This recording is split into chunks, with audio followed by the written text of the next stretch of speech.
Hello, viewers. I could not be more excited to be back with you for the seventh episode of Harry's Take. Today, we have a spectacular interview lined up with Lauren Fishman of Lauren Fishman Events. Don't be taken aback by the name of her company, because Lauren has worked in a variety of entertainment areas, including with some of the biggest television networks such as NBC and ESPN. Lauren, thank you for being with me. Hi, Harry. You're welcome. It's my pleasure. To get started, I would love to hear a quick overview of how you got started in this field. I went to Newhouse School of Communications and majored in broadcasting and journalism, and went quickly after graduation. 2 months later, ended up at NBC. And I started out just as I went to NBC. Saturday Night Live was starting, so I was a live production associate and extra for that show for a few years. And honed all my production skills you can imagine. And live television is amazing. And then I was tapped to go. The NBC was starting an event department for live events in conjunction with the Olympics, the 1980 Olympics in Seoul, Korea, Wow. which never happened. They were boycotted, but the department stayed on, and I hence became an event expert for live events. That we took NBC clients that bought advertising time to all the sporting events. And we did parties and all kinds of things for them on site. It was all over the world: Olympics, Wimbledon's, French Opens, everything. So that's how I got started. Wow. So, were you producing events on site of the tournament, or how did that work? So how that worked is we get to, I guess I'll use Wimbledon as an example. I was on the Mm. tennis tour, NBC. We did the French Open, we did Wimbledon the years I was there, and we would invite clients who bought advertising time to come to the event, and they'd be our guests. So we'd fly them over to London. We put them up in a hotel, and I was responsible. We'd book the air, we'd book the hotel. They'd come, and it was 2 weeks of Wimbledon. So each week we'd switch clients, and they come out to tennis every day. And we had a tent at the Old England Club where it was called the hospitality tent. So it was like a luncheon every day. And then they go out and watch tennis and come back. And then we take them to the theater at night or dinner. And that was the network's form of client hospitality. And so it was an event every day. And in that hospitality tent, we had celebrities that were there that they could meet and talk to, and some of the tennis players came in. So it was a very prestigious invite for a client to be offered. And I did that for all the sporting events that NBC did. 16 Wow. years. That included the Super Bowl as well, Lots of right? Super Bowls, lots of just very quickly, it was the World Series, it was Super Bowls, it was the NBA games, it was games in Helsinki, it was all this, it was the Olympics, a few Olympics I did while I was at the network, Seoul and Barcelona. What else did we do? So it was any sporting event where it was live. Oh, I did the golf tour, so I traveled around the United States hosting the golf tour, and meaning we'd have clients fly in. We'd have a tent on like the 17th green. We'd serve them lunch. We'd have the game being broadcast on the television, and they'd go out and follow the golfers and come back and have lunch. And all Wow. it was all based around, it was true business because these clients bought advertising time. So when we would be sitting at those events, sometimes we'd go into overtime, and the show would be on the air longer than what so they got to buy more advertising time. And we were able to make more money from them because they were sitting there, and some of them would sign deals with us right there and say, okay, keep going. You could show the other four commercials that you have queued up because we went into overtime. So it was more of a business that I was in, not a social luxury hospitality, not weddings, bar mitzvahs, or whatever. It was really hardcore business. And that's how I started Wow. out doing that. And there was always a bottom line, there was always a budget. Um, and the ramifications of making mistakes because everything was live was very high. And once we were always on a clock, so once the show was over, our parties would start. We'd have pre-parties before, entertain before the event would start. So Mm, you had to be quick on your feet. And yeah, wow. so it was an interesting way to start my career. Well, that's I was in that area for like 16 years, so I can't say it started there, but so that's how These yeah, clients, that's kind of sponsors of the tournament, like at the U.S. Open, for example, the yes. big sponsors they have that People have are the very tents smart and there. It's perceptive. Yes, basically, that's exactly oh who these wow, people that's were. very Like interesting. for our baseball World Series at the time, Anheuser-Busch was a huge sponsor, so we only could serve their beers. They were sponsors for the Super Bowl. For, a lot of times, I got into the brand. We started getting into branded marketing. So when I was in Europe doing French Open and Wimbledon during the summer, if we had the Olympics coming up, we would be advertising the Olympics and branding the Olympics at these other events. So it started to morph into a bigger and more Wow. detailed business as the events world got more developed. When we started it, we were three women at NBC who there was no footprint. We made this whole thing happen, and we made the rules up, and then it was amazing because we kept making up things. How could we use the events to do things better? How could and they generated goodwill, but they also were an advertisement for the other shows that we were doing, even the network shows like Seinfeld, the Cosby Show, and all of that. We were a catalyst to getting clients to buy time for that too while they were at the sporting events. Yeah. Wow. Yes, And then and then I you went went to to ESPN ESPN after because that. I was at NBC forever and I had a boss that was probably not going to leave where he was. So I'd be, in that role forever. And ESPN, they came to me and they were doing the first ESPYs, the ESPY Awards. They were called the American Sports Awards, and they asked me. They said, would you want to do this? Would you want to come on to? And we need to develop our department. The president of ESPN had been to so many of my events through the years, and with a little arm twisting because NBC was my home, I went over to ESPN, and with that I started the X Game franchise, and then I started the ESPYs. I did all, I developed them and started it with a team of production people, and I was the event side of it. There are many people doing other parts of it, and then we also introduced the X Games. I don't know if you've watched those. Yes, the ESPN X Games. So I was on The the snowboarding. front lines of that and did the first four, and that was exciting because it was so new and extreme that we didn't know what people were going to think of them, Hmm. and that was an exciting part of my life too, doing that. And yes, So no, I didn't come up sorry, with it. I was you just came up part of with the the team. idea to There was a do producer that. that came up with, like, they called me to work on the ESPYS. That's how they Oh. got me over to ESPN. But then when I was hired and running their event department, a Mm, producer came up with this idea. I don't know who it was, one of the guys in sports, to do the X Games. And I remember doing a press conference to introduce them. And we were going to Rhode Island, Newport, Rhode Island with them. And mm, when they saw the athletes and when they fully understood what they were, they didn't want to do it and they were going to pull out.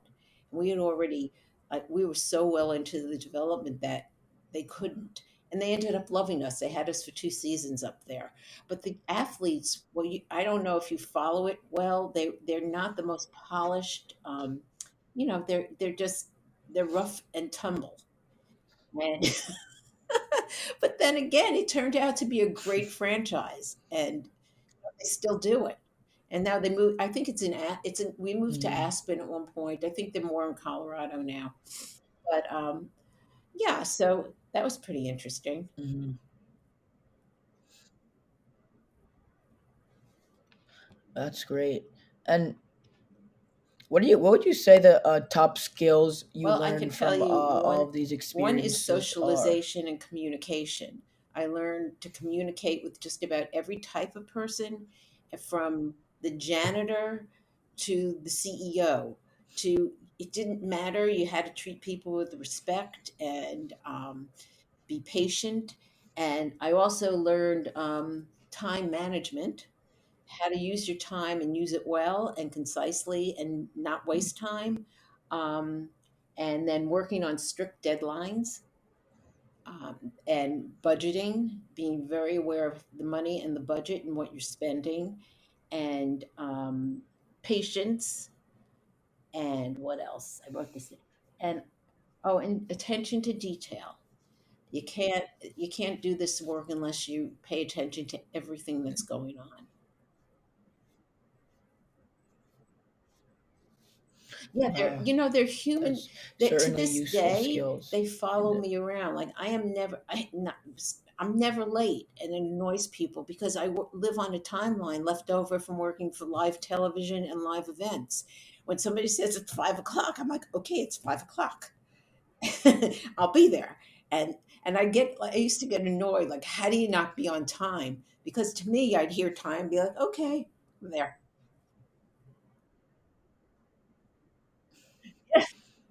yeah, you're very prompt for this. That was great. So, I appreciate yeah, that. and I think there's skills that have helped me through my entire life. So I'm glad I have them. So now I understand that you do more private events as opposed to network events. How do you say that compares to what Well, you did in the I past have to with what say, you described earlier? having the skills and learning from and starting out in the networks really helped me to do the private events. They are different. You're working with people. Sometimes you're working with I was working with business people, and now you're working with some housewives, some fathers, some kids that sometimes are planning their own parties. It's a very different way. You have to be gentle. It's not hardcore business. You have to have a soft side to you, a patient side.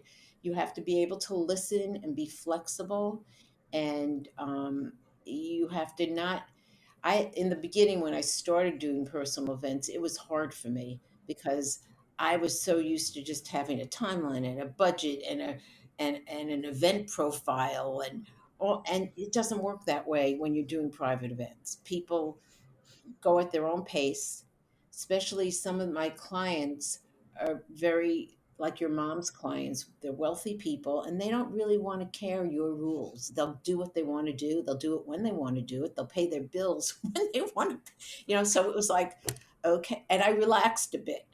But the skills from starting out in heavy product, within those big companies made me who I am today. I wouldn't have been able to start a business if I didn't. It was like going to grad school. That's what NBC was. NBC and ESPN were grad school. Hmm. That's a great analogy to think of. Yeah, you I would wouldn't be lost. I want to never do it in would the have been able reverse to do order, it. I wouldn't have probably. understood. It just, I had so much knowledge built into my head that I could be, stretched and tested and by anybody because and usually when I was working with the private events, the bar mitzvahs, the weddings or whatever, I'd start working with the dads because the mothers couldn't really take me. I'd have a spreadsheet and budgets and they'd be like, and they'd be so annoyed. The husbands would see it and they'd call me from their office and say, okay. I can't tell you how many events ended up where I ended up working with the dads or the fathers from their office to finish it because they wanted control of what was being spent and they wanted to understand what was going on. And I was very concise, sent them over the stuff, and I thought that was pretty funny. So Yeah. the moms ended up liking me, but I when I needed an answer, sometimes they were scared. They didn't know what they should tell me. It's so that was Hmm. yeah, it's hard to navigate the rigidness Yes, of the because I have business to side tell you, versus an when event you could do be it by yourself with unbelievably people. wonderful and great, either whether it be private or corporate, whatever. But if the bottom line is you spent too much money, no one's going to like that event. The next day, everyone's going to be upset and they're not going to think very much of you. Even though it was a good event, they say, "Well, she Hmm. spent too much money. Oh my God, never use her again."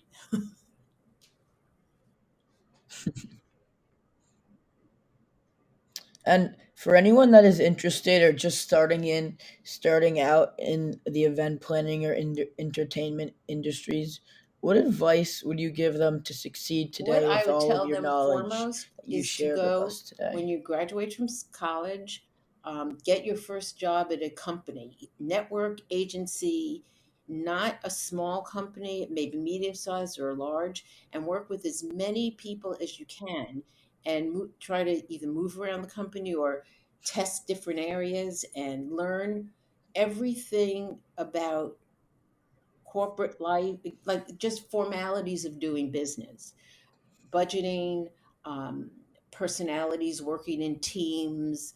Um, that's my advice. And I always gave it to my interns too.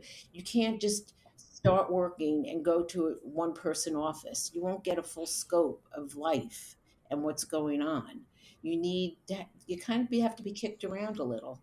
And then once you kind of figure out your expertise, where you want to be, then you could maybe, yeah, maybe you will want to start your own company or go to a smaller shop and work that way. But the big picture, the big companies are the best places to go. That's,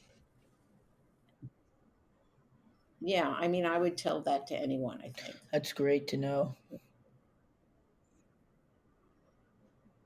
And finally, I understand that Yeah. we share a deep passion for dogs. And tell me about the Well, work I that you guess in do with dogs in 2016, particular. Best Friends Animals. Well, I did work on the ASPCA, their fundraiser that was at the plaza. That was one of their, they do them a lot, but I think in 2016. And I got this thing inside me that, oh my God, I need to give back. And where I'm going to give back is I want to work with dogs. I want to work with animals, especially dogs. So I went to Best Friends Animal Society, which was opening their adoptive center downtown on West Broadway. And I started walking dogs. I giving them medicine, hanging out with them, getting doing adoptions, and it was just very fulfilling and great.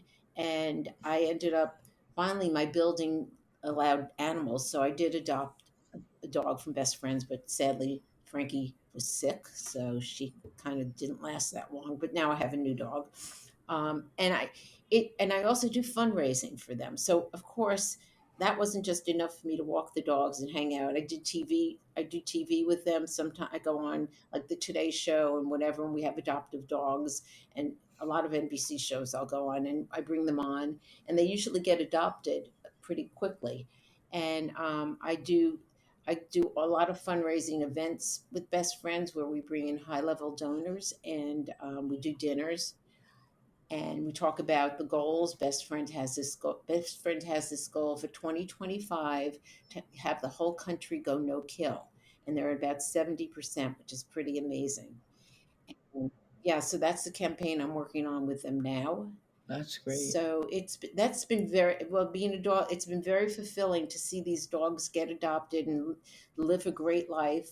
They have a wonderful sanctuary in Utah. See, you got me started now. They got a sanctuary in Utah that's unbelievable. That I've been to a few times.